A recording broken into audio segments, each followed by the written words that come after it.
Amen. Sa hapon na to, Panginoon, kami ay nagpapasalamat at naniniwala. Patuloy na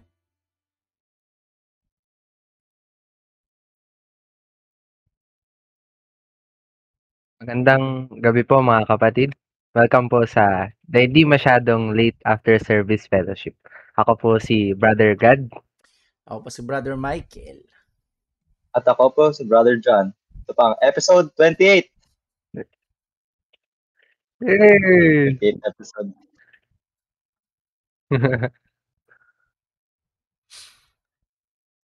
Oh, ikaw nag-umpisa, ikaw na rin mangusta. Ay, wala. Sige. Ikaw na ikaw, kung sino nag-umpisa, siya na mangamusta. Sige.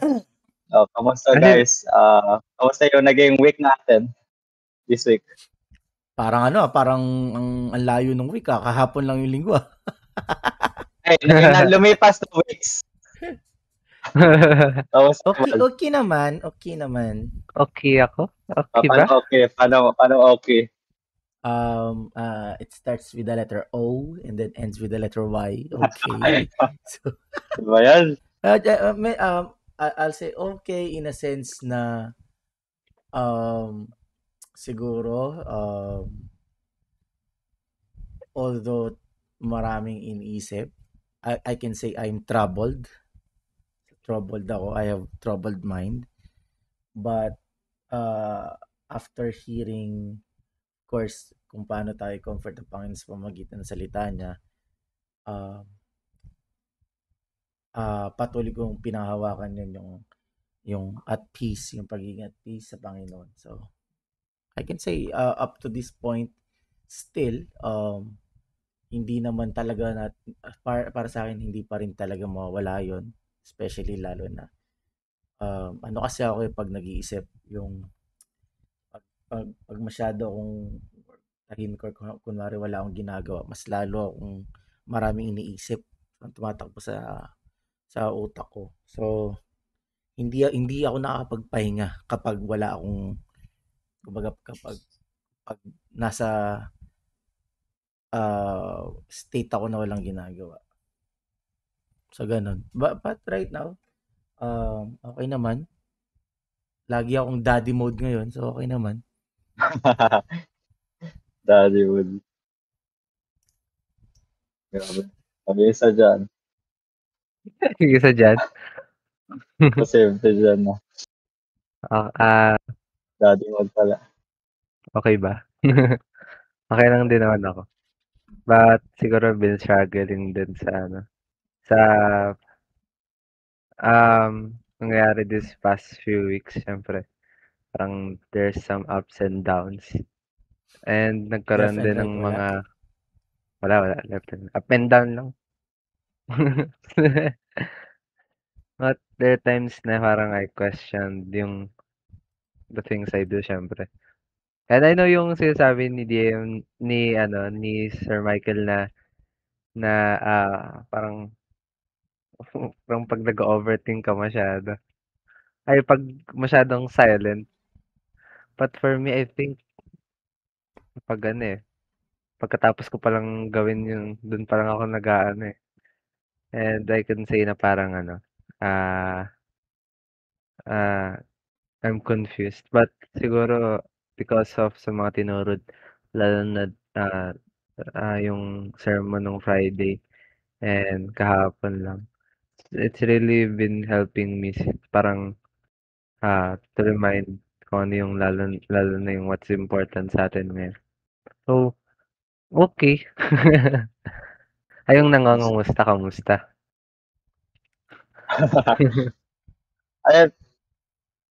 This very past few weeks then, as we all know, medyo busy talaga. And then, alos 2 weeks din natin lumipas since itong gawain ulit. Ganun din sa akin. Medyo okay naman na kinakaya kasi grabe yung school works Mas-feel ko rin yung kaganina when it's so much or siguro masyadong quiet. Napupunta sa punto na nag-overthink. Pero sa akin, syempre, hindi naman gaano kalala compared kay Sir. May Kasi ginagawa. ang in-overthink ko Busy na kasi. kasi, mga school works yung in-overthink ko. Mga school works eh. Ayun yung nakakausap ko yung mga school works eh. Ewan ko, baka yung ito, makikita lang pinakausap yung computer. Wala namang tao. Grabe. Pero ayun, medyo pagod kasi di pa rin tapos mag-gawin. Na-search na rin kasi patapos na yung um, second quarter ng school namin. So, after this, siguro may no, medyo matagal-tagal. So, ayun, medyo busy. So, So, kamusta naman ang malapit na ang ating Pamilya tapusan. de Campo. So, Ah, kamusta? Makaka-attend ba kayo? ah, Si brother dyan mukhang troubled. Travel? langan, Troubled. trouble pa. Troubled. Alanganin pa. No update pa kay Papa, pero hopefully sana talaga madalo ako. Mas maganda para sama-sama tayo. Right. At kahit doon may pagpatuloy natin ang ating pag-usap-usap. Diba? So, yun po, sana po, natuwa po kayo. Kami po yung paalam. Hindi po. So, of course, nagkakamustahan lang kami. Ilang weeks din po kaming wala. Busy sa pag-aaral yung mga kasama ko. Ako po medyo busy rin sa pagiging full-time father. So, hindi siya madali. But I can say na it's worth it's worth the patience, I can say, pwede rin natin sabihin na even yung yung self ko na-test. So, of course, kasi nga, diba, meron na akong anak. Pero salamat sa Panginoon, nagkaroon pa rin kami ng pagkakataon to have this. Kahit paano ay pagbulay-bulayan at pagnilay-nilayan ang aming mga tutunan, ano man po ang ipinahayag ng Panginoon sa amin sa nakalip sa pananambahan. So, bago po tayo mag-start, sige po, Brother Agad, ilid mo yung ating panalangin. Okay po. Tayo po yung manalangin. Kami namin nasa langit. Salamat naman sa araw na ito, sa gawain naman na pinagkatipan-tipan niyo bawat sa iyo naman. Yes, Lord. Hayaan niyo po mga Panginoon sa mga oras na ito na ikaw lang ang mataas sa bawat sa amin naman. At tunay yung mga prayer ka naman, guide us naman with your Holy Spirit, prayer ka naman. Tunay yung mga sa aking mapapag-usapan o yung mga salita naman. Pagkalinisin niyo po mga yung mga pusipan, ipatawarin niyo po yung mga prayer ka naman sa aking mga pagkasala naman. Panginoon, tulungan niyo po na ikaw lang may taas sa bawat sa inyo, at itulungan niyo po sa iyong mga salita na ipapayag sa bawat sa inyo, maging kalakasan naman, at tunay maging pagkain naman ng mga kalawa, Salamat sa araw na ito, maging gabay, at iyong manguna sa bawat sa inyo, Ito ang aming tinidalangin sa pangalan po ng Panginoong Jesus. Amen. So, kamusta? Ang title ng ating last worship service is Hope in the End Times. Oh my gosh. So, from the text itself, medyo na siya kumbaga sa atin, pwede nating sabihin na may bigat siya from the title itself. But kamusta naman tayo nung ating napakinggan yung salita ng Panginoon last Lord's Day?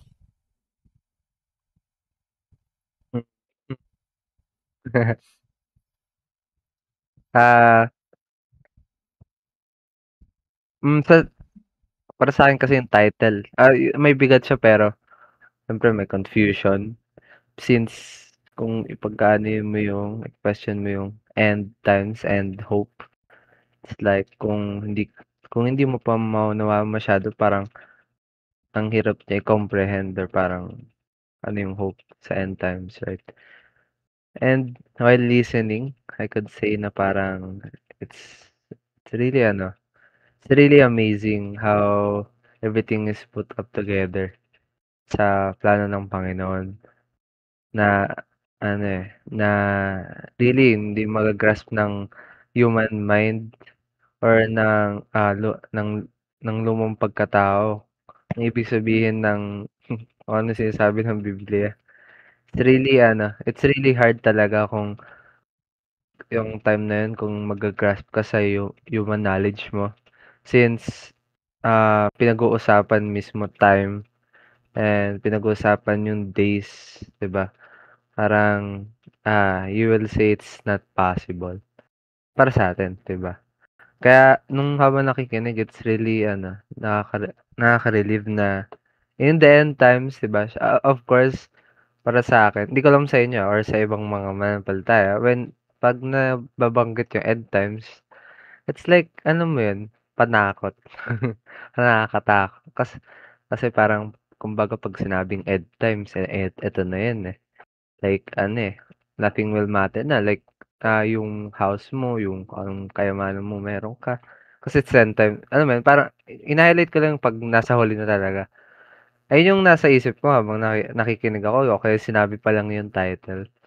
Parang parang nire-ready ko na yung sarili ko na baka anong gagawin sa end times.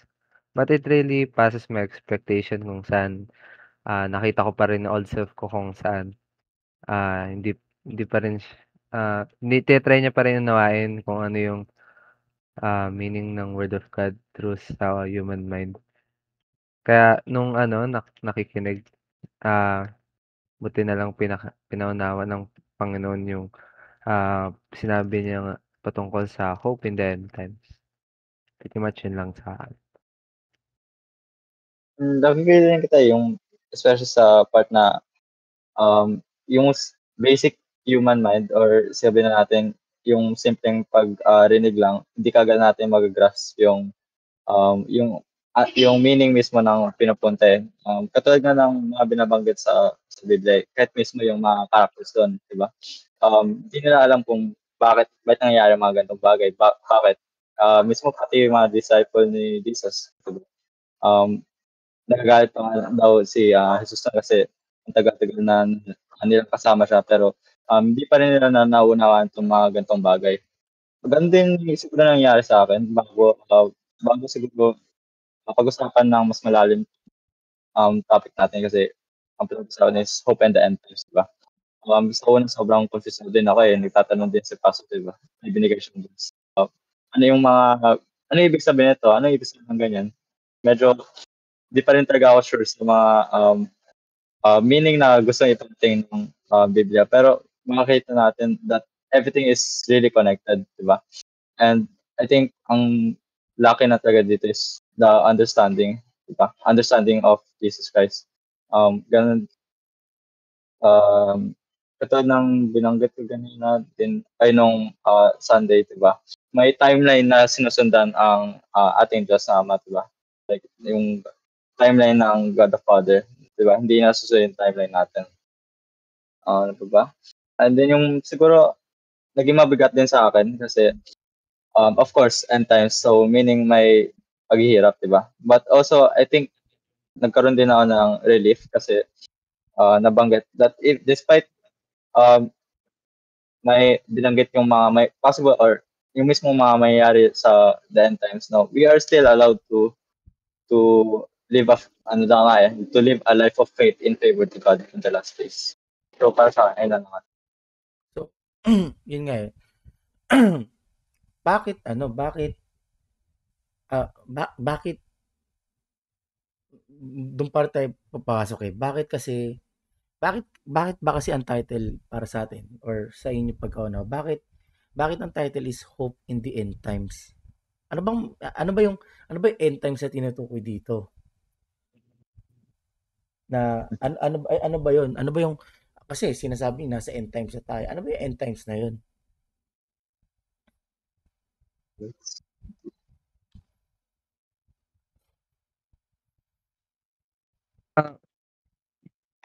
Kasi based dun sa binigay na ano, dito ako magbe-base sa binigay na wait, na verse which is sa Second Timothy chapter 3 verse 1 to 9.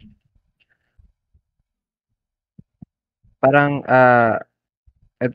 yung end time sa'kin is sa pagkakaintindi ko nun is like eto na yung nangyayari. Kung saan parang katulad ng nabanggit ng ating pastor na ah, parang people will come saan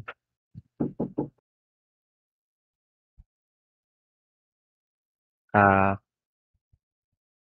wait lang, hanapin ko lang. Bang iniintay natin, Brother John, meron bang meron ka bang understanding why bakit ito na yung end times? Ano ba yung end times na yon? 'Di ba? Para Well, dun sa yung mga nakikinig sa atin kasi baka bigla na lang sila magkaroon ng question na ano ba 'tong pinag-uusapan natin na end times? Ano yung NS. pinag-uusapan nila na end times na may timeline, timeline si Mm. God, 'di ba? Like kumbaga bigyan natin sila ng general context. Bakit ganito yung paliwanag ninyo? Mm. But siguro yung pagkauna ko sa end times is ito yung mga mangyayari, di ba? Or siguro the last days before as promised, yung second coming ni Christ. Kung titingnan natin maigi sa binigay na verse sa Second Timothy chapter 3 verse 1 up to 9. Wala akong Pilipino. Sa English ko lang babasa. Okay. This know also that in the last day perilous times shall come, for men shall be lovers of their own selves, covetous, boasters, proud, blasphemers, disobedient to parents, unthankful, unholy, without natural affection, truce breakers, false accusers, incontinent, fierce despisers of those that are good, traitors, heady, high-minded, lovers of pleasure more than lovers of God, having a form of godliness, but denying the power thereof. From such turn away. For of this sort are they which creep into houses and did lead captive silly women laden with sins, led away with divers lusts, ever learning and never able to come to the knowledge of the truth. Now as Jannes and the humblest withstood Moses, so do these also resist the truth. Men of corrupt minds reprobate concerning the faith, but they shall proceed no further, for their folly shall be manifest unto all men as theirs also was. So makikita natin yung mga binanggit dito is ito daw yung mga mangyayari sa the final days or in the last days na makikita natin sa lahat ng verse na ito is full of sin na binanggit na gagawin ng mga tao. Diba? Nakatalaga dito eh. To the point na nire-reject na yung truth or hindi sa able to grasp yung knowledge of truth. Kung ibabasa rin natin, di ba, sa mga parables or istorya na binanggit na natin, Jesus, especially sa naging experience ni Noah. Parang similar din na nangyayari na ganitong bagay. Diba? Kung tatanungin natin din sa sarili natin yung tinanong sa atin ng ating pastor, bakit ginawa ito ng Panginoon Diyos, Panginoong Jesus, yung binaha yung mundo, di ba? Dahil ba daw sa puno na ng kasalanan ang mundo, di ba? Kasi sa nangyari doon kay Noah, wala nang naging matino, di ba? And then wherein si Noah lang ang patuloy na nakapagpamuhay sa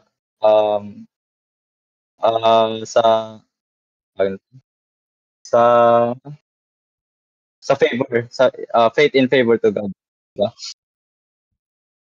Kung makita rin natin may isa din binanggit ito na story yung nation na sinunog din, diba?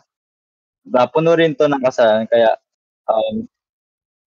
sinunog nila lahat and then ilan lang din ang natira. Tapos titingnan natin dito sa binigay dito sa Luke chapter 17 verse 26, Luke 17.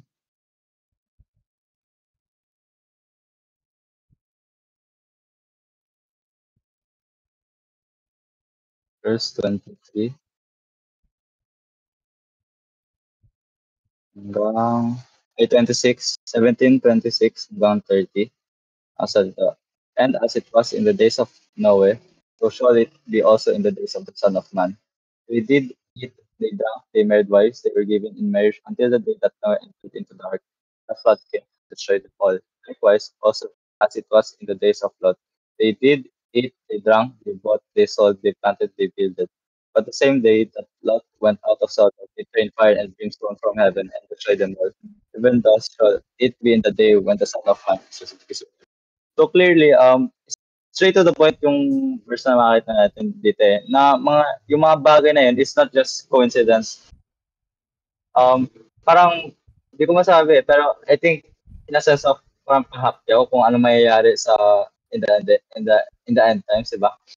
Kasi, sa unang verse ko na makita natin, so shall it be also in the days of the Son of Man, which pertains to, I think, the second coming of Christ.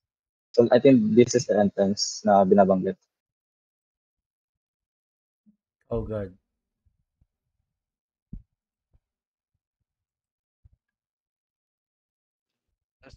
Katulad ng sinabi ni Brother Jan na parang ganun kasi yung pagkakaintindi ko sa end times.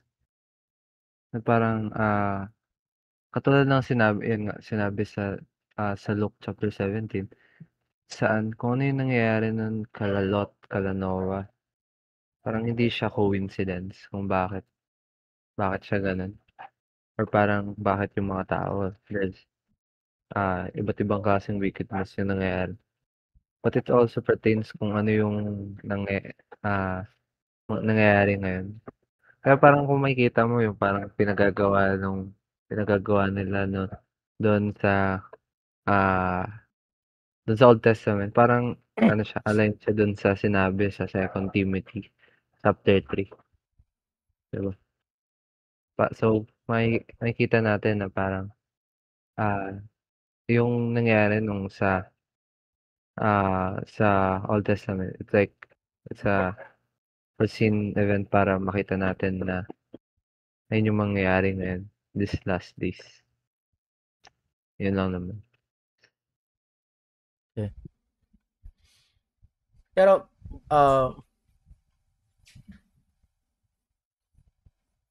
siguro i-add ko lang doon is,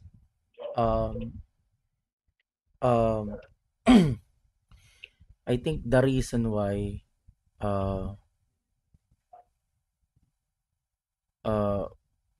kailangan kasi ano muna natin, i-clear natin yun na para hindi tayo magkaroon ng confusion.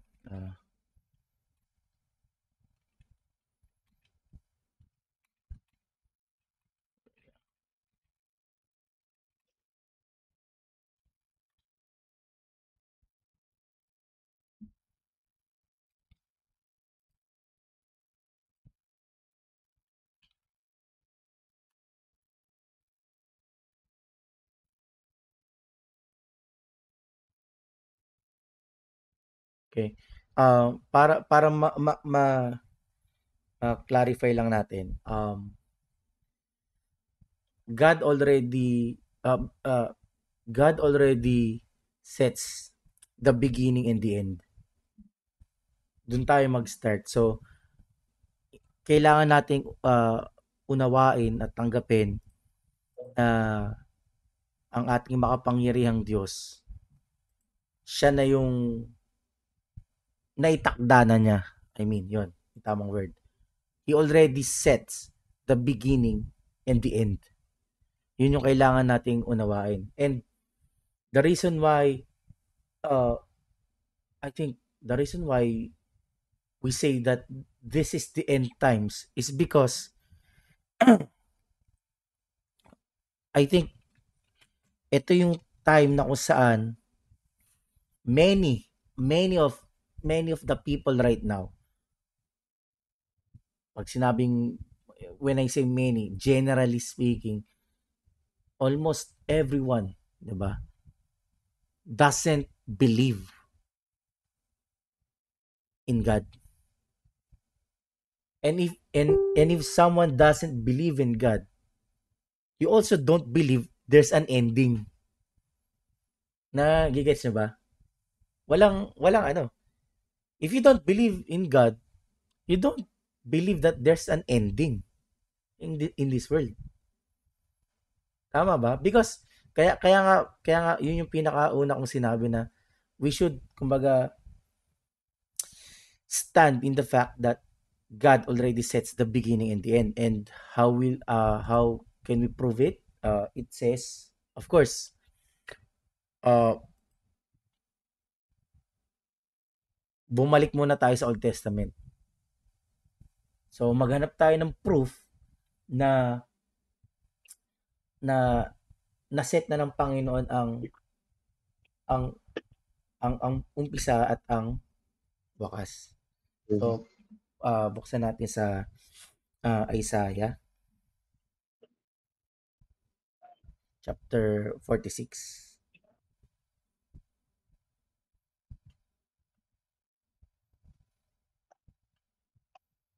Buksan natin sa verse 9. Yan. Isaiah chapter 46 verse 9 up to 10. Sabi dito, sa King James Tagalog ko na lang basa. Okay. Verse 9. Inyong alalahanin ang mga dating bagay ng una, sapagkat ako'y Diyos at walang iba liban sa akin. Ako'y Diyos at walang gaya ko. So take note, it is God who speaks. So siya nagsasalita. And then verse 10, na nagpapahayag ng wakas mula sa pasimula. At mula ng mga unang panahon ng mga bagay na hindi pa nangyayari, na nagsasabi, ang payo ko ay mananayo at gagawin ko ang aking buong kaligayahan. Kung titignan natin siya sa English, sa KJV, especially verse 10, sabi doon, declaring the end from the beginning, and from ancient times, the things that are not yet done, saying, my counsel shall stand, and I will do all my pleasure. So, clearly, from this verse, we already have a proof that God declares the end from the beginning. So dito pa lang alam na natin na maunawa na natin na may itinakda na nakatapusan mula pa sa pasimula ang Panginoon, ang Diyos. Diba? But this is the Old Testament. And of course, kung Old Testament to, we understand that some people believe that pag Old Testament, ibig sabihin old na yun eh. Hindi yun. Kumbaga parang not valid. Parang ganun. Irrelevant na kasi Old Testament. So we need to be saying if God is an almighty God that already sets beginning and end, dapat yung present. So let's jump naman sa present. Sa sa New Testament. So mula Isaiah, tatalo tayo sa pinakahuling libro, which is Revelation. Sabi doon, Revelations 22, verse 13. Sabi dito, I am Alpha and Omega, the beginning and the end, the first and the last. So dito, we understand that it is Jesus Christ who speaks these words. And tingnan ko nga.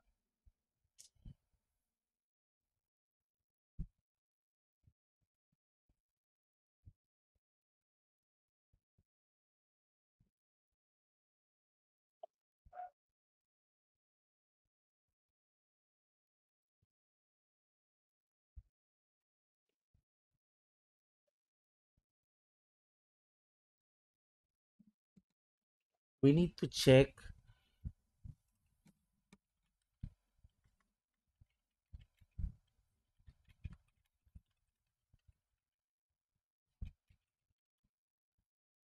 for more clarification.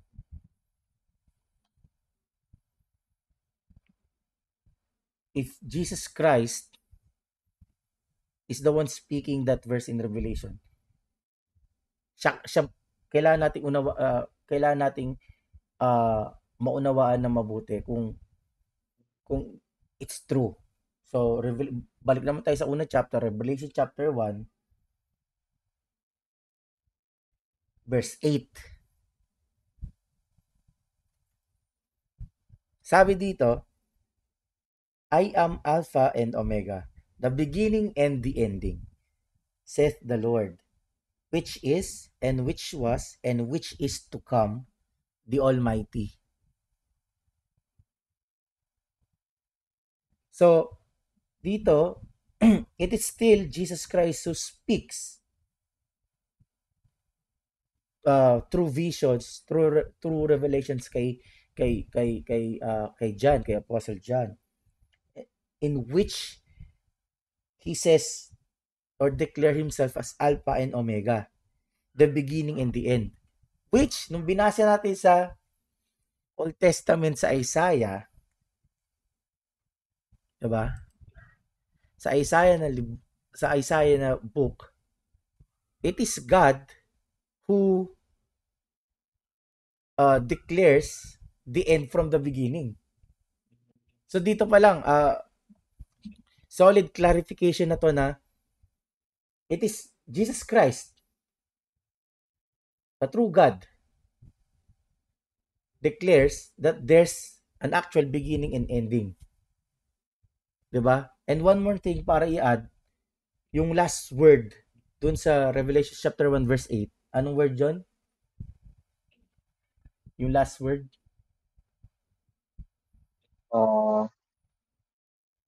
The Almighty. The Almighty.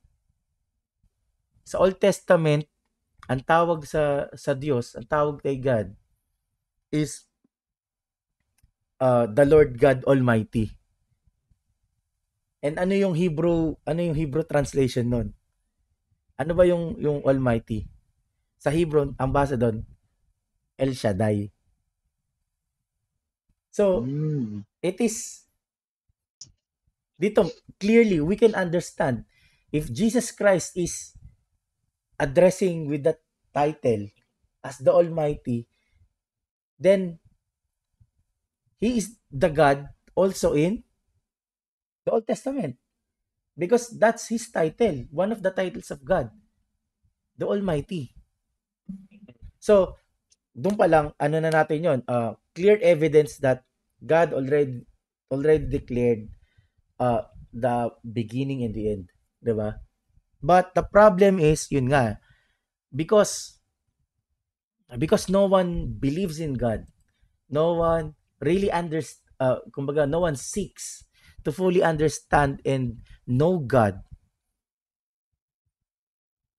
Kaya pumasok yung end times.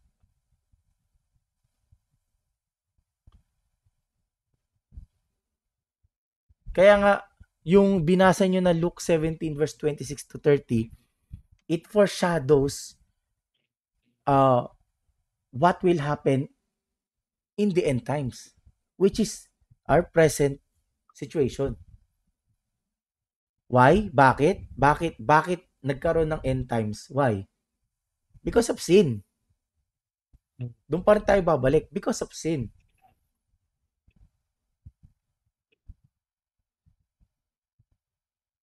Kaya nagkaroon ng end times because of sin. But, yun nga kailangan nating unawain. Dahil ba sa, yun nga, di ba? Dahil ba sa nagkasala ang tao? Kaya dumating ang baha? Dumating ang fire and brimstone sa Sodom at Gomorrah? Hindi. But these are signs for us to understand what will happen in the end times. Why those bakit marami ang napahamak sa dalawang global event na yon? Palagay Because nyo, of bakit? Sin? Ha? sin. Sa sin. Okay. Tama. Ano? Dahil sa sin? They don't believe in God. Because they don't believe in God. Mm. Ulitin ko ganito kasi eh. If we say kaya sila namatay dahil sa kasalanan, paano ba ipapaliwanag? Yung mas maano. Kung namatay sila dahil sa kasalanan, parang unfair.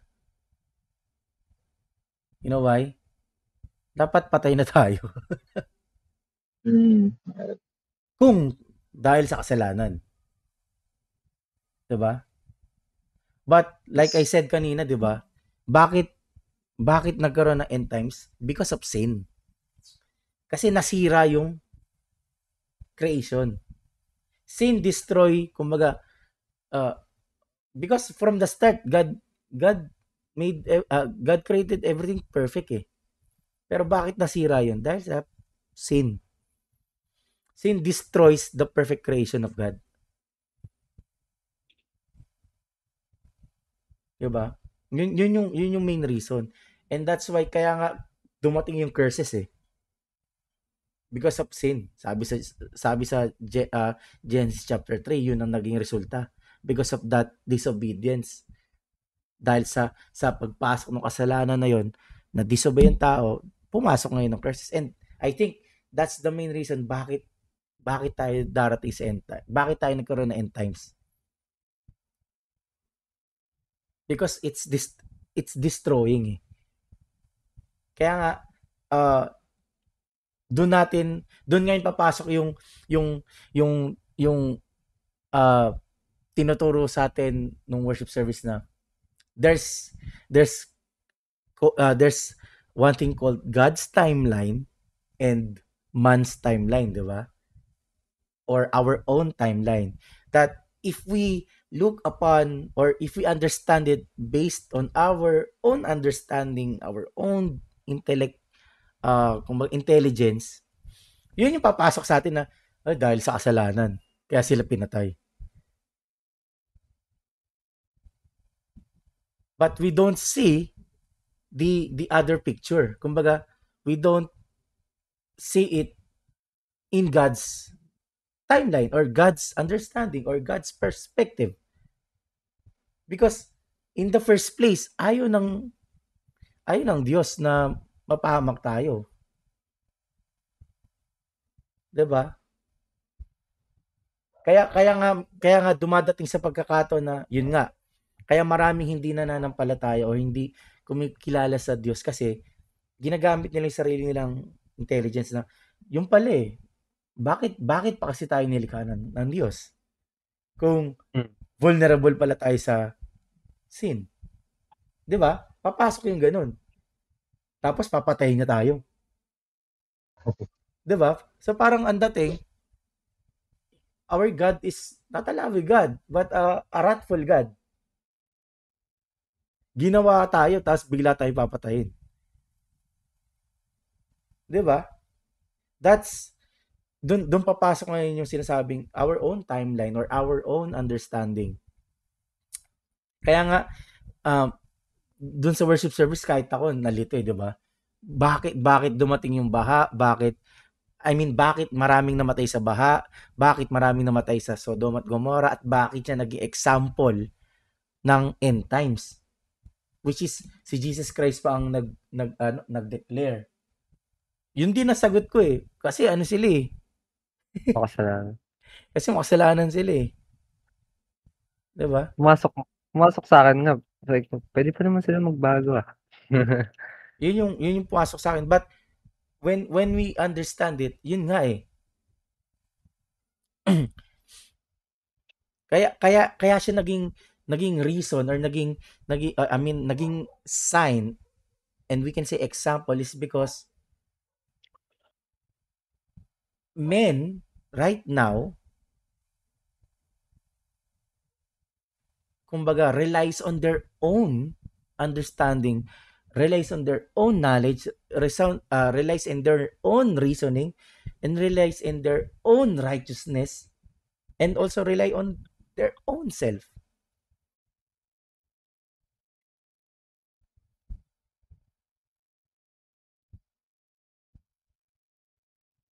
Yun ay, kumbaga, we can say, product nung pagkakasala. Why? Kasi 'di ba nga, ano bang pinramis sa kanila? 'Di ba? Ng kaaway. When you eat this, you will be like God. So of course, kung ikaw ba naman ay sabihan na magiging parang Diyos ka. Pag sinabi sa'yo, uy, pag kinain mo to, magiging parang Diyos ka. Oo, ano yan? Hindi ka ba mako-curious? 'Di ba? And because of that, doon pumasok ngayon yung yun nga, yung evil mind, evil thoughts, our own righteousness, our old self, doon pumasok. Pero I can say God already knows it eh. Why? Because He sends Noah before the great flood, and He sends Lot before the fire and brimstone. Doon papasok ngayon yung God's timeline na sinasabi na anong nangyari. 'Di ba? Sa Genesis chapter 6 verse 9, we understand that alam ng Panginoon na ganito na yung nangyayari sa sanlibutan. Doon pa lang sa Genesis chapter 6 verse 2, 'di ba? The sons of God saw the daughters of men that they were fair, and they took them wives of all which they chose. And the Lord said, my spirit shall not always strive with man, for that he also is flesh. So talagang naging makalaman na ang tao because of sin. And we understand that if it spiritually speaking, if you are of flesh, meaning you are more, kumbaga, more on seeking for, kumbaga, the pleasures of your own, for your own sake. You are not thinking godly spiritually. Ito yung nangyayari noon pa man. Kaya nga dahil sa ganong kaisipan, ganong pamumuhay ng tao, they were really, kumbaga, mapapahamak sa flood.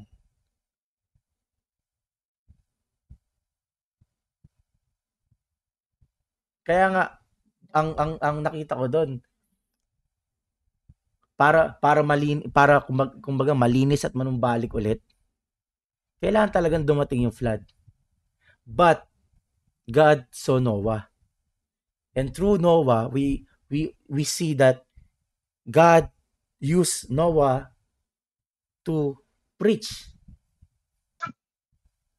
'Di ba? Na ito yung makapagliligtas sa kanila. But yun nga, tulad nga nung main text natin sa 2 Timothy chapter 3 verse 1 up to 9, we can say na yung ganung kaisipan, yung ganung mga tinakil na sinabi ni Paul, yan na ngayon ang kaisipan ng tao. That man, the men's attitude are all in that verse, sa verse 1 up to 9. Na ganyan ang tao ngayon in the last days. Kaya nga 'di ba sinabi sa atin kung susumahin natin, kung ito-total lahat 'yon, ano lang, saan lang nauuwi 'yon? 'Di ba? Ang gusto lang ng tao ay ako, akin, sa akin. Puro sa kanya, puro pang sa kanya. It means he's not thinking about God anymore. And I think ganun ang nangyari sa panahon ni Noah.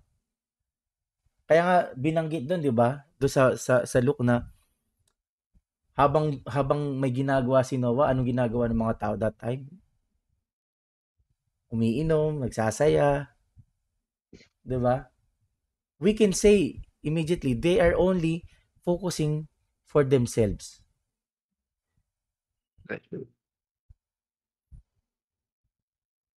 And right, and even in the time of Lot, kahit si Lot, 'di ba? Nung sinabihan na siya ng Panginoon kung ano mangyari sa bayan ng Sodom at Gomorrah, pumunta si Lot para pangaralan din yung mga manugang niya, but they did not believe him.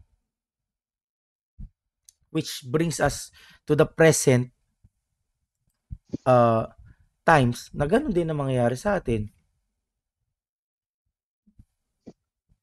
That's why kasi kahit si Jesus Christ, sinabi na rin sa atin anong mangyayari, 'di ba, sa end times. Ano ba yung mangyayari? Sabi doon sa Matthew chapter 26, verse 45.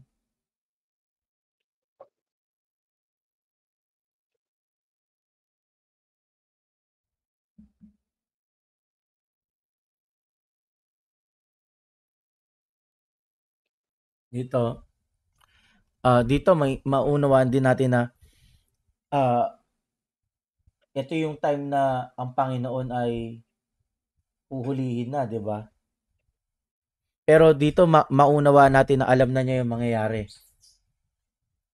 Kaya nga nung sinabi niya yung mga alagad niya na sleep on now and take your rest. Behold, the hour is at hand, and the Son of Man is betrayed in the hands of sinners. Dito maintindihan natin na mismo si Jesus Christ, pinaunawa na niya sa mga alagad ang mangyayari. Pero, do you think naintindihan ng mga alagad yung sinabi ng Panginoon Jesus? No. Hindi. Natulog pa nga sila. Natulog sila ulit. Even though na sinasabi ng Panginoon Jesus na kumbaga ito na yung panahon na mangyayari sa kanya. Kahit ang mga alagad, I can say, hindi siya para sa akin hindi siya tinitake up seriously. They don't understand it 100%. Which is like ganun din. Sometimes ganun tayo sa Panginoon. Sometimes we do not understand God. Lalo na kung hindi tayo malalim sa pananampalataya. We pretend to understand God. Pero hindi tayo malalim. That's why nowadays grabe, 'di ba? Yung last days, yung end times na tinutukoy ni Paul na anong mangyayari sa tao, grabe. Kung hindi tayo magiging maingat, kung hindi tayo magiging mapagbantay, 'di ba? Grabe yung sinabi ni Paul na in the last days ganito ang mangyayari sa tao, lalo na umpisa verse 2 up to verse 9. Grabe yung mangyayari sa tao. They will become lovers of their own selves. Doon pa lang unang description pa lang, lovers of their own selves. Meaning they love their selves. Diba? Aray ko. Which bakit nakakalungkot? Kasi we understand that Jesus Christ did tell na we need to deny ourselves.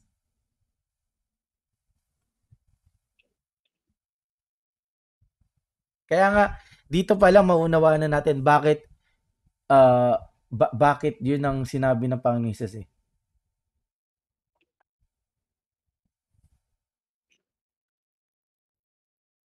Kaya nga tingnan mo yun, kung intindihan natin intindihan natin.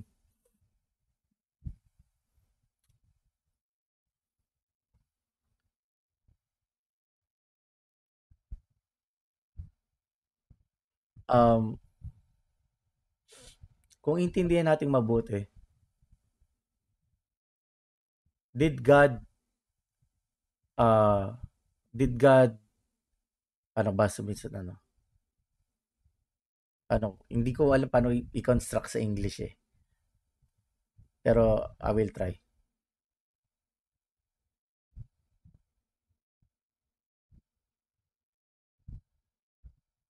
Ito na lang.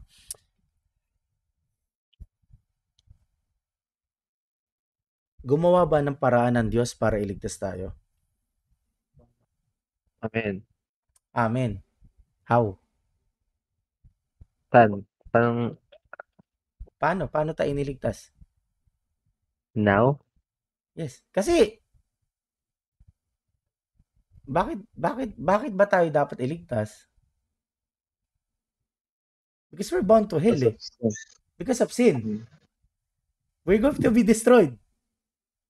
But because God loves us, He made a way through Jesus Christ, through His death and resurrection. That's why we believe. That's why we need to believe. We only need to believe. Kaya siya tinawag na grace. Wala tayong ginawa. Ang kailangan lang natin manampalataya. Diba? Now,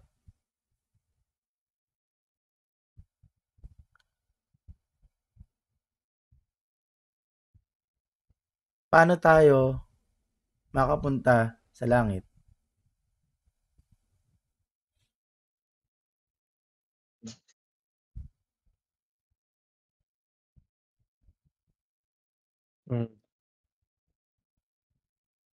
Ano?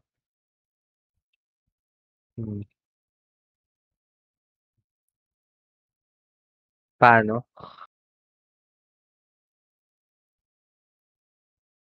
Wala na ba tayong gagawin?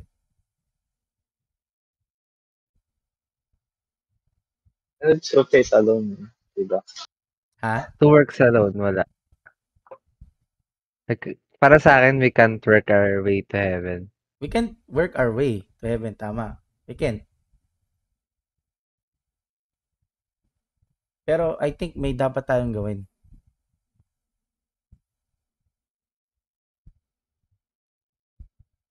Kasi, tingnan nyo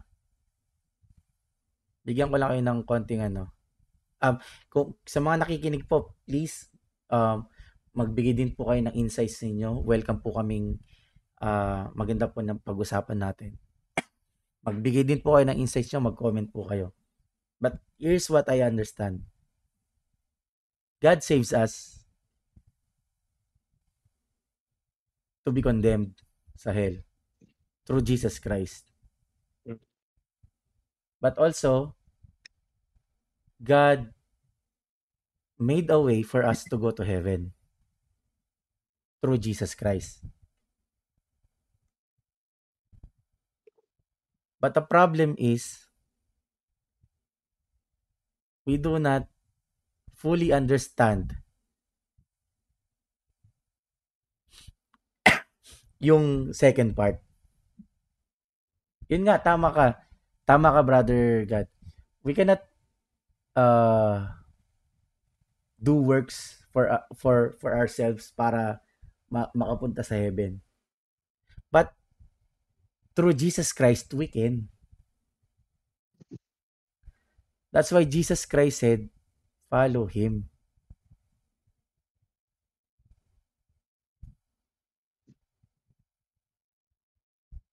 And if you're going to follow Jesus Christ, what do we do?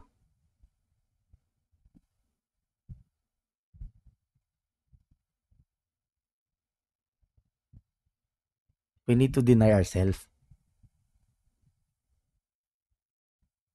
Kaya nga sabi ni Jesus Christ, di ba? Ang sino mang gustong sumunod sa akin,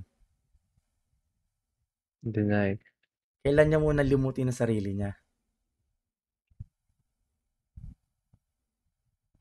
That's why from my understanding, hindi ka makapunta sa heaven kung punong-puno ka ng sarili mo.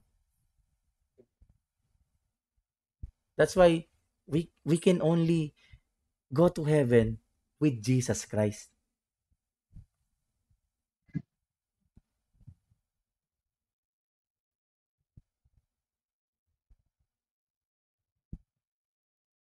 Nagets nyo ba? That's why we need to deny ourselves. And I think ito yung nagiging sanctification way natin. Kasi yung pagtanggap mo sa salvation, easy lang eh. Manampalataya ka lang. You need to believe. You need to accept. That's easy. Pero yung manatili ka kay Jesus Christ,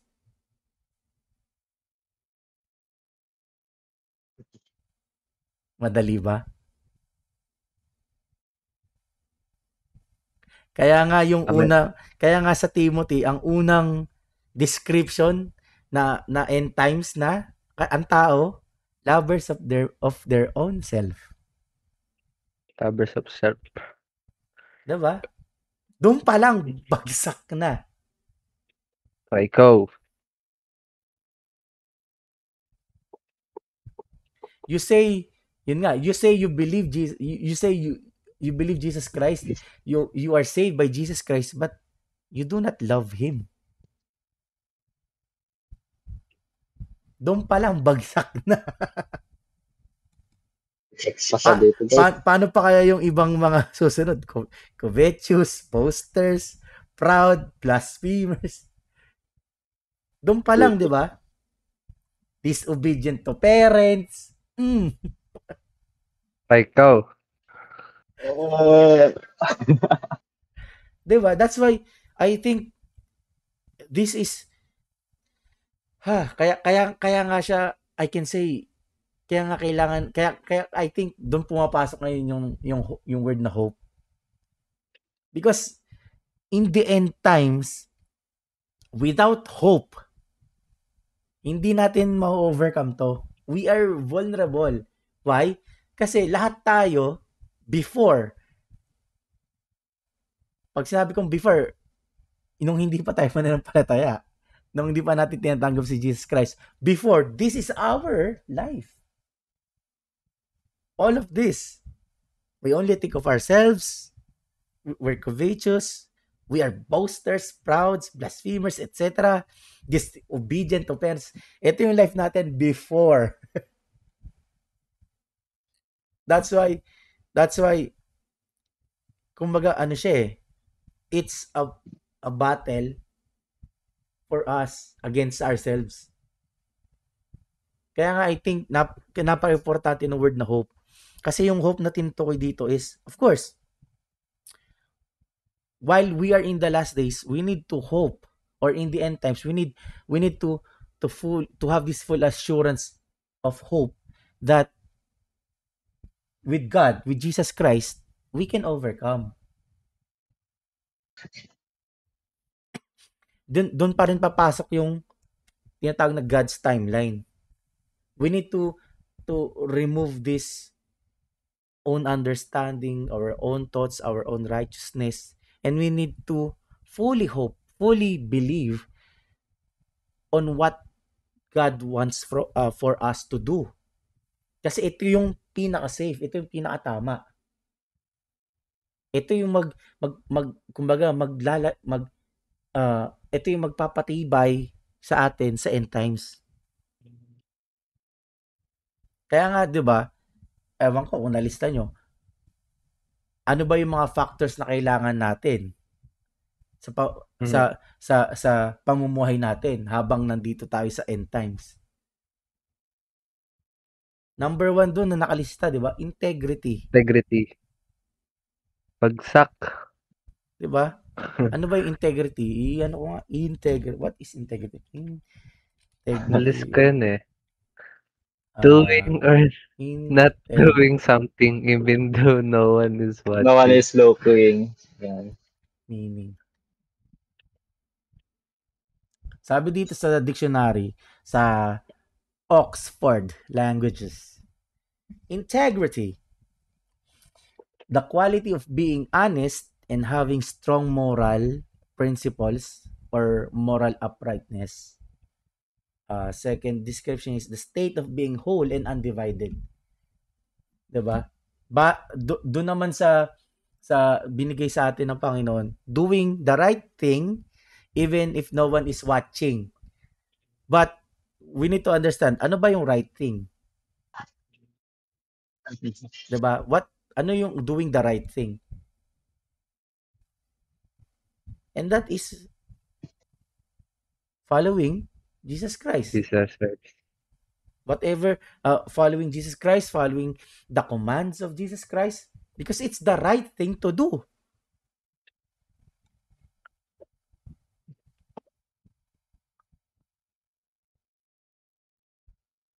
Because in this world, only God is righteous.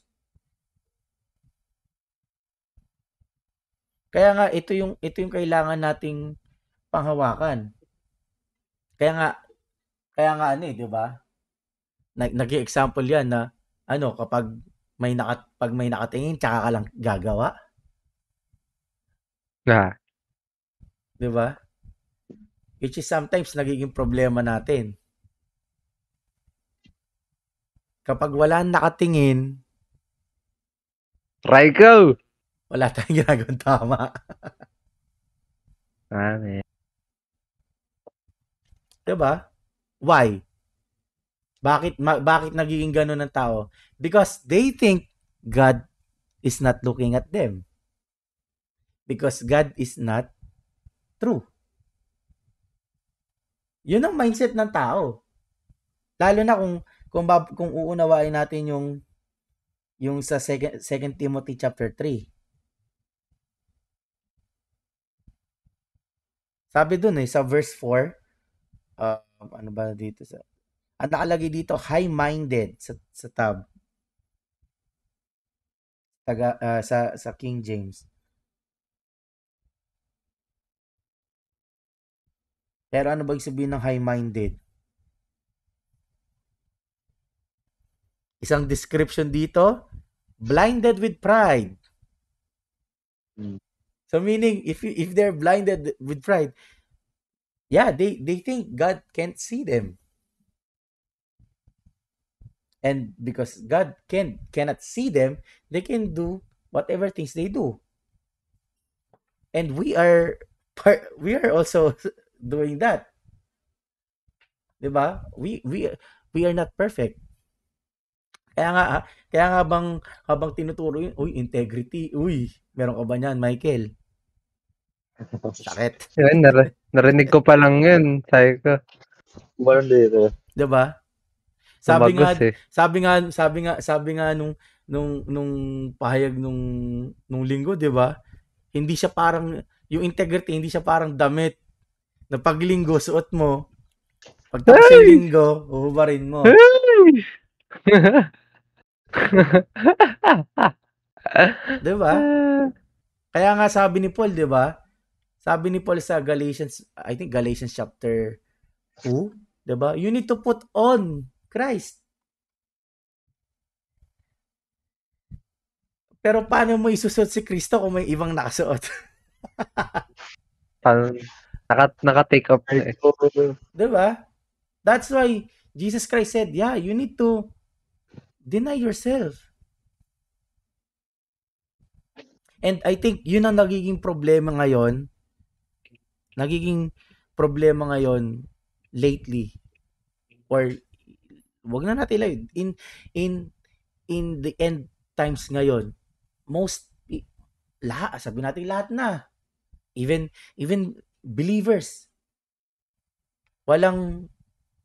Even believers do not want to deny themselves. Yun ang masakit. Amen. Diba?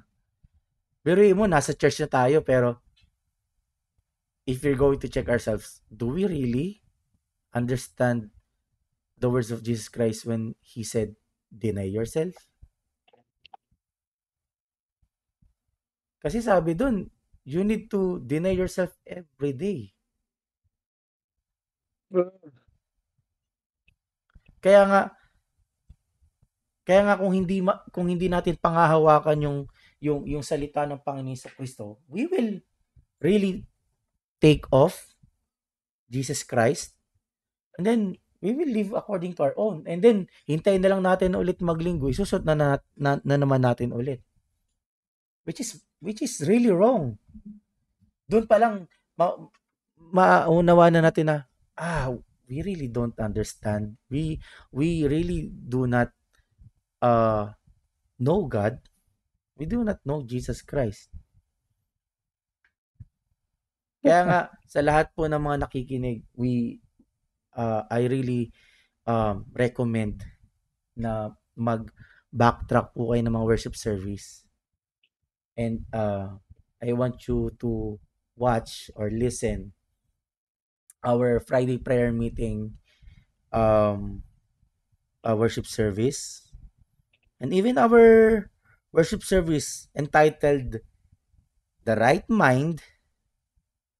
Friday worship service po yun. And then kalimutan ko isa.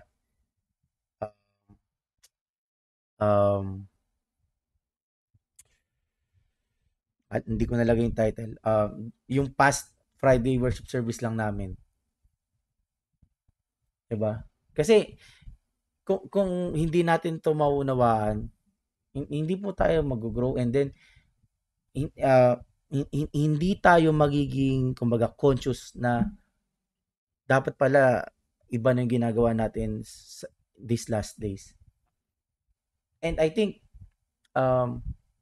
hindi coincident yun na gano'n ang pinapahayag ng Panginoon sa atin, because what's happening right now in our world? Anong balita ninyo?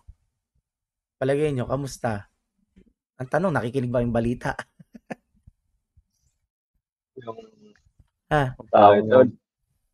Pinalitas nakita ko tungkol sa presidente natin, pati yung kapatid niya. Yun lang, away. Oo. Laglagan, diba? I live under the rock eh. Diba? Alam nyo ba yung nangyayari ngayon sa Nigeria? Diba? Christians are being persecuted there. And kung napanood yun, I watched a video from, I think, one of the churches there. During worship service, pinasok sila ng mga kidnappers. During worship service. Nagpaputok, hindi ko alam kung ilan na namatay. Then after that, meron sila mga kinidnap. They are persecuting Christians. And I think lately,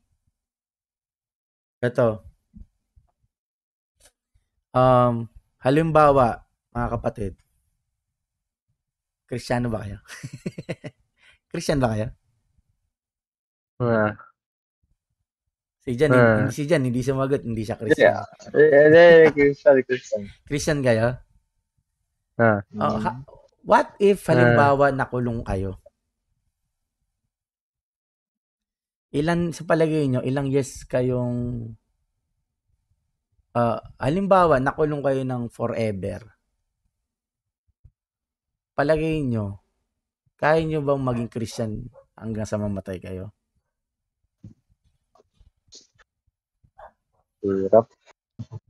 Mahirap. Or, sige, tingnan natin, baguhin natin. Sa palagay nyo, mga ilang years kayong Christian nun? Kung hindi nyo kayang maging Christian forever, palitan lang natin. Halimbawa, gaano ka kaya matagal na Christian nun? Kung nasa prison ka? Kunwari, nakulong ka. Parang nakulong sa ano talaga? Cell? Yeah, nakulong ka. Palagay kung hindi ka kung sa tingin mo sa sarili mo hindi mo kaya mamatay na Kristiyano, palagay mo hanggang kailan ka magiging Kristiyano? Ikaw, Brother God. Tatagal ba ako ng isang year? Na Ay, nga, Christian. iniisip ko, tagal naman sa taon eh. Ikaw, hindi, yun yung sagot mo? Mga one year? Hindi, kaya ko tatagal ba ako ng isang year? Ikaw, Brother John.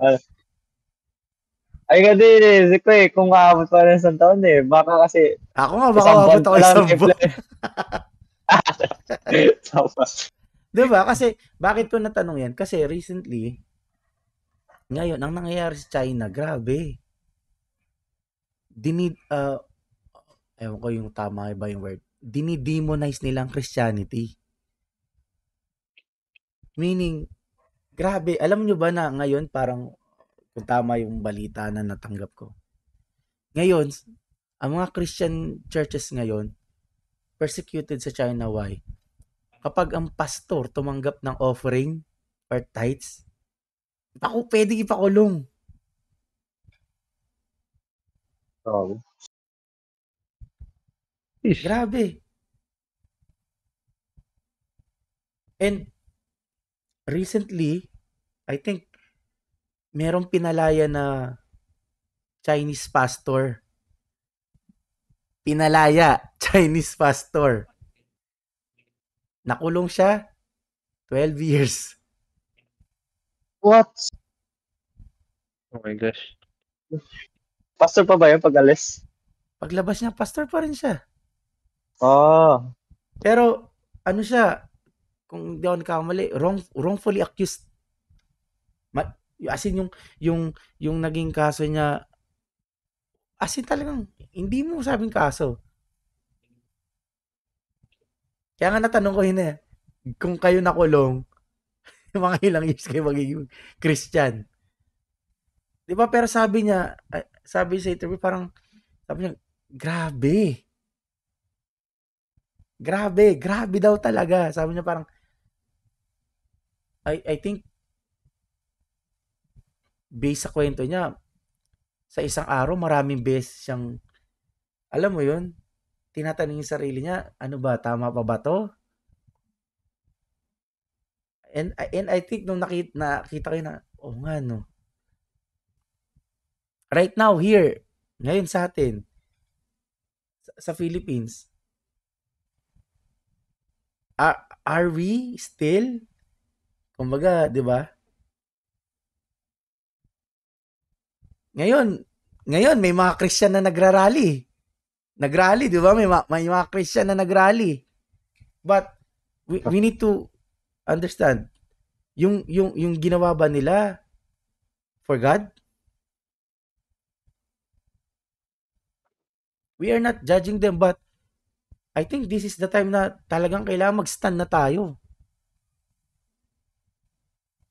to really preach and tell them to go back and repent and to accept Jesus Christ, to deny themselves.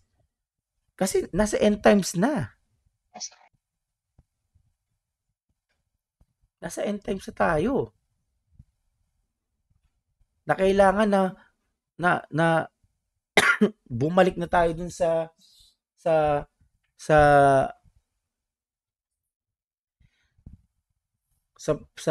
pananampalataya natin sa Panginoon na tapat, na totoo. We need to really remove our yung sinasabing compromise tayo sa sanlibutan. Diba? Nakakalungkot, maraming churches ngayon compromise na daw na sanlibutan. Diba?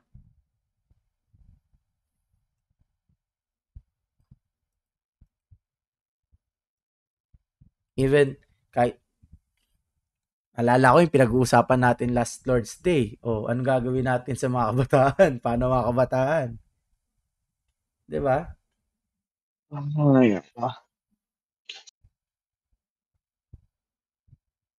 Kaya nga I think kaya napakapalad natin kasi up to this point still God is giving us time to repent and to go back to Him, to deny ourselves. 'Di ba? Kayo, naalala niyo pa ba yung theme ng Thanksgiving natin? Ayun, Standing naalala ko na nung Friday. Oh, 'di ba? I suggest panoorin niyo pa yung Friday worship service namin last Friday, titled Rightful Foundation. Ayun. Oh, so dalawang worship service po yun na I recommend. We need to understand rightful mind and rightful foundation. Kasi yan ngayon ang nawawala. Walang pundasyon ngayon. At kung may pundasyon man, walang tamang pag-iisip yung tao. Kaya, maraming mapapahamak sa end times. Masisisi ba natin ng Diyos kasi wala siyang ginawa? Never. Because bago pa dumating yung end times, He already prepared a way. And also give examples. Oh. So wala na tayong marireason. 'Di ba?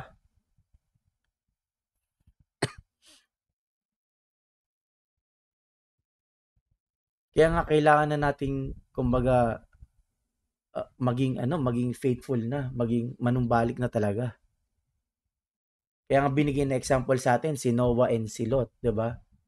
Noah, even though biruin mo, ikaw ba naman mag-preach tapos walang nakikinig sa'yo, hindi ka ba magsasawa? But he stayed faithful to God. He stayed faithful to the commands of God. He denies himself, 'di ba? He priorities kung yung God's favor sa kanyang buhay, and he did that with obedience to God. Kaya nga 'di ba? Sabi sa atin 'di ba? Kapag nangusap ang Panginoon sa atin, ano daw dapat natin gawin? Number 1, immediately respond. Respond agad and then do exactly what is commanded for us. And habang ginagawa natin yon, we need to wait for the second coming of the Lord. Ito yung dapat nating gawin. That's why we need to deny ourselves. Kasi kung mag-wait ka at hindi ka nagdi-deny, tatamarin ka. Maiirita ka.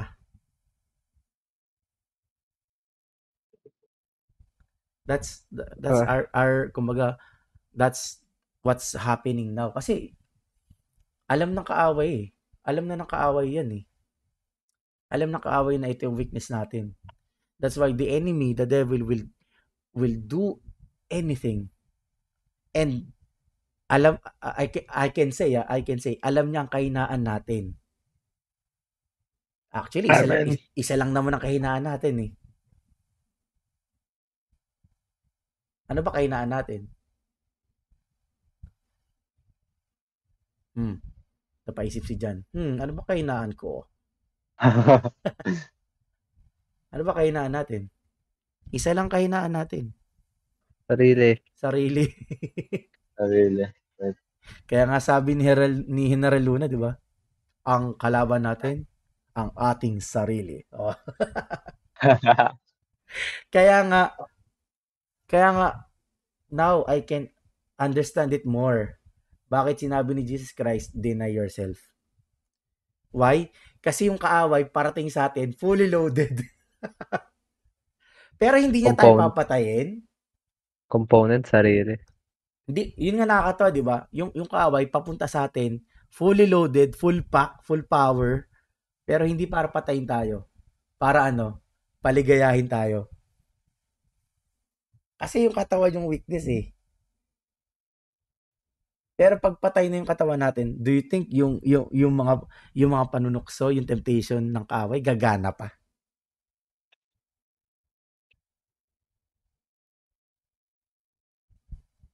We need to think about that. If you are dead, yung mga pangangailangan ba ng katawan mo, kailangan pa ba?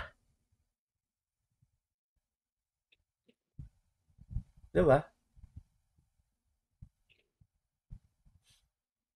I just realized it.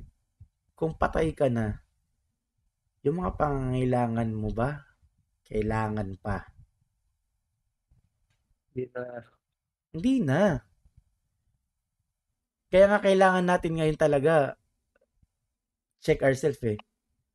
Yung mga dumadating ba sa'yo, mga nararanasan mo,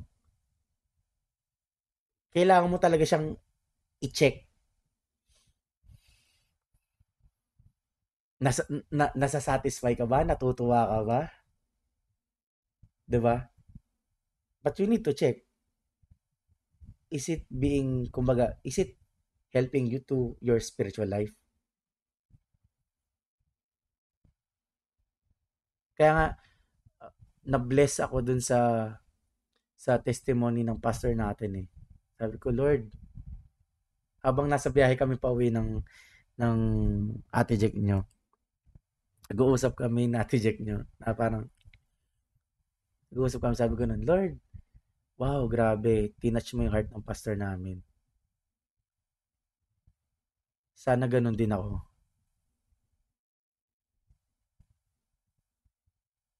Dito ka na rin. Ewan ko. Hindi ko alam. Kung lolobin ng Panginoon na bumalik ako dyan, babalik kami. Kasi dati naman kami dyan eh. Churchmates. Oh, 'di ba? Kasi sabi ko nun, Lord, nung nagsabi ako na gusto ko ring maglingkod sa iyo kung ano may tutulong ko, sabi ko.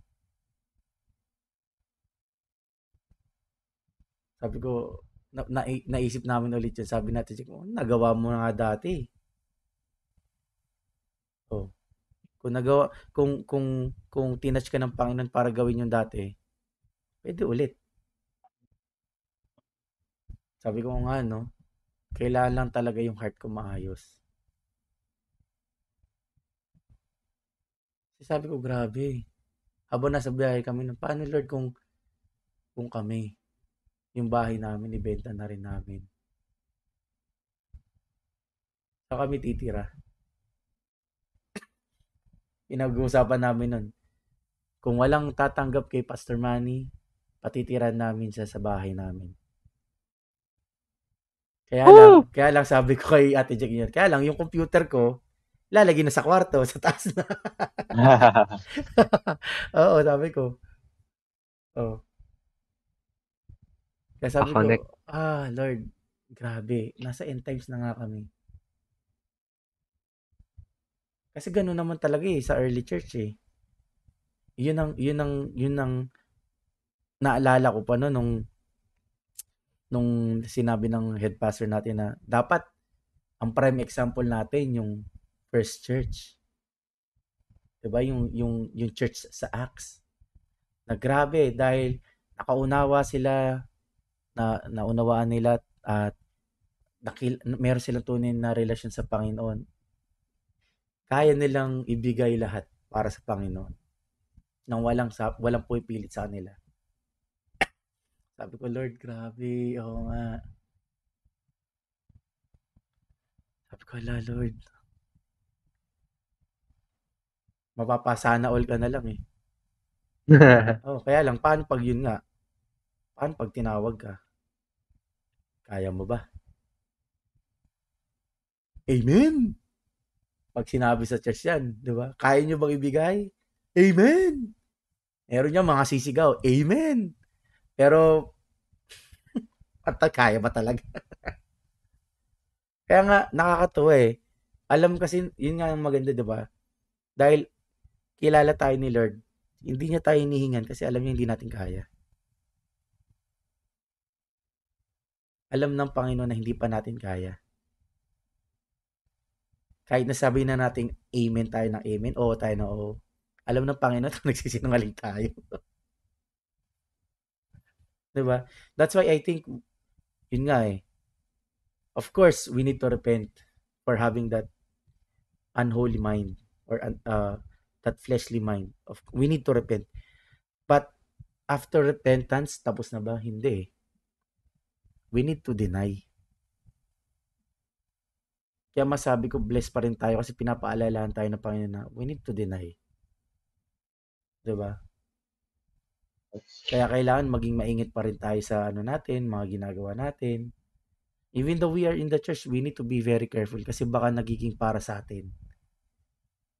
Hindi para sa Diyos. Diba? And yun yung I think yun yung naintindihan ko. And of course, alam ko may naintindihan din kayo. 'Di ba? And one more thing bago tayo mag-end. Dito ako nalito, 'di ba? May binanggit na dalawang pangalan doon sa main text natin sa 2 Timothy chapter 3 verse 1 up to 9, 'di ba? Si Janice tsaka si Jambres. 'Di ba? Sabi dito sa verse 8, sabi doon, 'di ba? At kung paano si Janice at si Jambres ay nagsilaban kay Moises, ay gayon din naman ang mga ito ay nagsisilaban sa katotohanan, mga taong masasama ang pag-iisip, mga itinakwil tungkol sa pananampalataya. Okay? 'Di ba? Itong dalawang pangalan na to, itong Janice at Jambres na to, hindi natin makikita sa Bible. Pero sa pagse-search ko, mga Egyptian sila.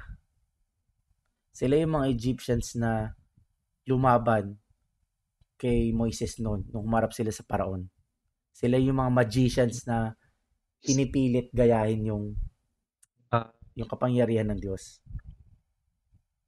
And kung uunawaan natin, sabi kasi dito, itong dalawang taong to na nagsilaban kay Moises, gayon din naman ang mga ito'y nagsisilaban sa katotohanan. Meaning, itong dalawang tao na to, example to ng mga tao na mangyayari sa end times. Lalabanan nila yung katotohanan. Mga taong masasama ang pag-iisip, mga itinakwil tungkol sa pananampalataya. And when ang pagkaka-understand ko, Janice and Jambres speaks not only for unbelievers. Kasi minention ang kausap dito ni Paul si Timothy. And hindi lang ito patungkol sa unbelievers. I think generally speaking, Janice and Jambres represents both unbelievers and believers. So we need to be very careful. Baka minsan tayo rin lumalaban na sa katotohanan. Diba? That's why we need to be very careful. Sa end times, kapag ang tao naging makasarili na, puro sarili na niya ang iniisip niya, magkakaroon talaga ng tendency na lalabanan na niya ang katotohanan. He will fight. Lalabanan niya ang Word of God. That's why we need to be very careful. Kaya nga, kailangan talaga natin ng understanding, guidance from God, guidance from the Holy Spirit para maging ready. And of course, tayo mga kapatid, we need to deny ourselves. Mahirap siya, hindi siya isang araw lang, pero sabi ng Panginoon, every day, we need to deny. Diba? Kaya, mapalad pa rin tayo na kahit pa paano ganito, nakapag-usap-usap tayo, nakapag-sharing tayo, diba? But still, we need to pray na hindi lang tayo. Diba? Hindi lang tayo. Kundi yung iba pa. Church natin, mga branch churches natin, mga ibang brothers and sisters natin sa pananampalataya. Diba? Let's pray na manumbalik din sila. Kailangan maging ready na tayo kasi grabe ngayon. Grabe ngayon. Alam niya ba yung ewan ko kung natapos na yun, recently nagkaroon ng parang pagsasama-sama. ang tawag nila unity. Nagsama-sama ang Christian, I think uh, uh, Christian, may Muslim, may Catholic. Nagsama-sama. Oh. Ang title Unity daw, Unity. Ewan ko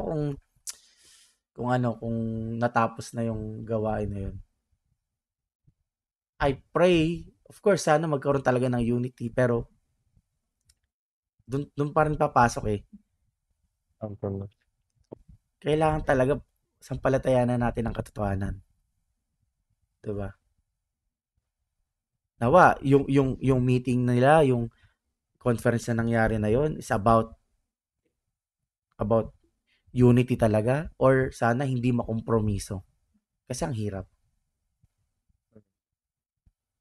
Praise God kasi 'di ba nga, ngayon yung Vatican, dineclare nila na walang kinalaman si Mary.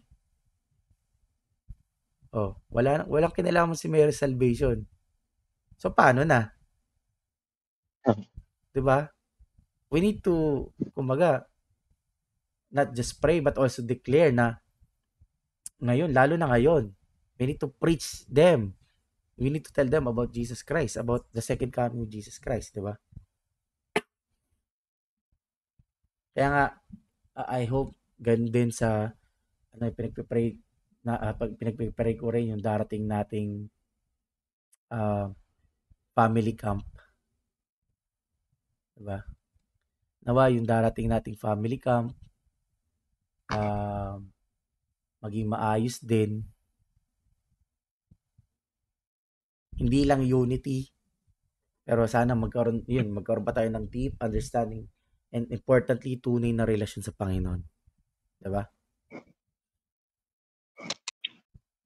Kamusta naman kayo?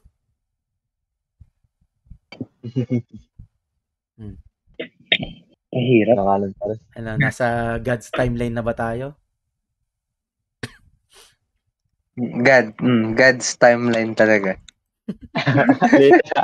Kaninong timeline? Kay God o kay God?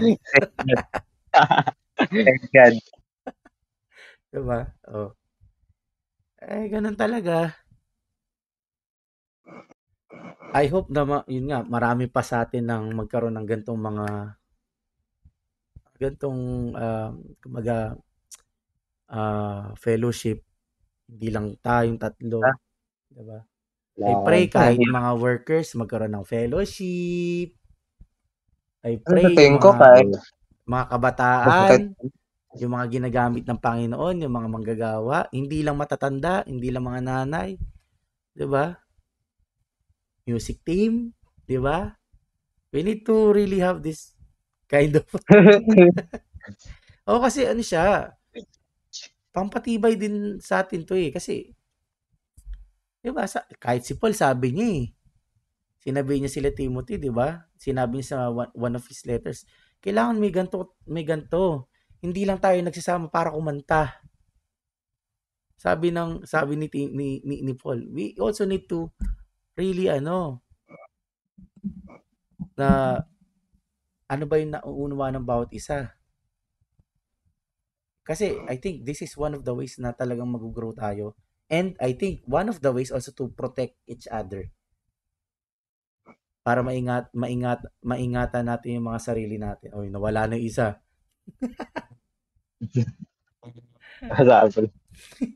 We need to really, 'di ba, protect each other. Kasi kung tayo na may ganito, nahihirapan, paano pa kaya yung mga wala, 'di ba? Wala. 'Di ba? Kung meron man na solid, patibay sa pananampalataya, praise God. Nawa magpatuloy ka. Talagang samahan ka pa ng Panginoon. Pero sa mga nanghihina, nanlulupaypay, kumbaga fellowship, ganito, usap, sharing, 'di ba? Study together. I'll tell it from you na ako nag-struggle. Maganda. Self-survey, maganda. 'Di ba? survey. Diba? Para ma-ready na rin tayo sa darating. Marami pa mangyayari dyan eh. Sana po sa mga kapatid namin na nakikinig, we hope po na na-bless po kayo sa fellowship. And yun, sama-sama po tayo magpatibay. Of course, yung mga worship service po ng ating church nasa channel po natin, sa YouTube channel ng Philippine Holy Joy Church Main. Pwede nyo pong balik-balikan yan. And we hope na maging ways po siya para lumago po kayo sa faith life, sa pagkilala. Mm. And still, yun, kung may ipinahayag po sa inyo ang Panginoon na hindi namin namin naunawaan, please i-comment down nyo po. We are willing naman to, kumbaga, to hear, to know kung ano man po yung pinahayag sa inyo, Panginoon. Kasi magandang ways din po yun na nakakapag-usap-usap tayo kahit through chat. Diba? Kasi ito, hindi naman to live. Hindi po live yung ginagawa namin. Pagtapos po namin mag-fellowship, tsaka ko pa lang siya ipopost and then, that's it. Diba? Hindi siya live. But, ayun nga po, nawa, lalo na sa mga huling araw tayo, maging patyaga tayo. Sabi nga doon, maging vigilant tayo, maging ready tayo. Then, wag na po natin hibarin yung damit. Yan, kasi ang damit natin hindi naluluma. Huwag nyo nalabahan, guys. Oh, Di wag nyo di naman nalabahan. di naman nilalabahan. Di nilalaban yan. Sige po, bilang pagtatapos si Brother God, ikaw na mag-end ng prayer natin. Okay po. Mali po tayong manalangin. Ama namin nasa langit, Ama, salamat, Ama, sa araw na ito. Tunay, Ama, sa iyong pagpapayagaman ng mga salita sa bawat sa amin, Ama. Panginoon, Ama, Fergan, Ama, sa mga oras na ito, tunay, Ama, aming nakita sa aming mga mata, nararamdaman, Ama, Fergan, Ama, sa aming sa bawat sa amin, Ama, ang palapit, Ama, Fergan, Ama, na yung pagkarating, Ama. Panginoon, naway ihanda niyo po ang bawat sa amin, Ama. Patuloy niyo po, Ama, pagtibayan, Ama, yung mga pananampalataya, Ama. Tulungan niyo po, Ama, Fergan, Ama, sa pagpalapit ng iyong pagkarating. Ama, aming pati yung may dinaya yung mga sarili, Ama. Panginoon, tunay, Ama, napakahirap, Ama, Fergan, Ama, sa bawat sa iyo, Ama. Kasi sa amin, Ama, Fergan, Ama, sa mga pinagdadaan namin, Ama, sa aming mga kapatid, Ama, sa mga struggles, Ama, Fergan, Ama, na aming naharapan, Ama. Panginoon, kami, Ama, dumudulog, Ama, ng lakas, Ama, na ikaw manguna sa bawat sa amin, Ama. Panginoon, masakin niyo po, Ama, ang gawa ng kaaway. Hayaan niyo po, Ama, Fergan, Ama, pangawakan namin, Ama, yung mga salita lamang, Ama. Pangawakan namin, Ama, Fergan, Ama, yung mga pangako sa aming mga buhay, Ama. Panginoon, tulungan niyo po, Ama, at pangawakan namin, Ama, ang tunay, Ama, Fergan, binigay niyo pong hope, Ama, Fergan, Ama, in these end times. Panginoon, salamat, Ama, sa araw na ito, Ama. Salamat, Ama, sa iyong dakilang pangalan, sa iyong pag-ibig sa bawat sa iyo, Ama. Hayaan niyo po, mga Fergan, Ama, itong fellowship to maging kalakasan, Ama, sa iyong mga kapatid na nakikinig ang mga Fergan. Salamat, Ama, sa araw na ito. Tulungan niyo po, Ama, na ikaw madakila pa, Ama. Di mataas sa bawat sa iyo, Ama. Tinataas namin, Ama, yung pangalan sa pangalan po ng aming Panginoong Jesus. Amen. Amen. Magandang gabi po sa ating lahat and God bless po. Goodbye! It is.